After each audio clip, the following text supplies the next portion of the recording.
എയുടെ മക്കളെ എയുടെ ബി ശതമാനം ഈസ് ഈക്വൽ ടു 48 ആയാൽ ബിയുടെ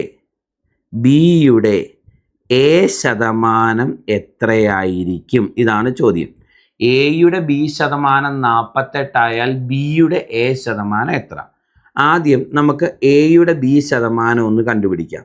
എയുടെ ബി ശതമാനം എന്ന് പറഞ്ഞാൽ എ ഇൻറ്റു ബി ബൈ 100 ആണ്. ഇതാണ് എയുടെ ബി ശതമാനം. കണ്ടോ? എയുടെ ബി ശതമാനം എന്ന് പറഞ്ഞാൽ എ ഇൻറ്റു ബി ബൈ 100 അല്ലേ? എയുടെ എന്ന് പറഞ്ഞാൽ ഗുണിക്കുക എന്നാ. ബി ശതമാനം എന്ന് പറഞ്ഞാൽ ബി ബൈ 100.